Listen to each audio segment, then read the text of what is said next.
What needs to be done in furnace maintenance? Test motor amps, check high limit control. Test igniter resistance. Test motor amps, check high limit control. Replacement of filter provided by the customer while on site at the time of inspection.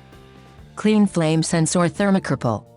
Inspect gas lines and connections at furnace boiler for leaks.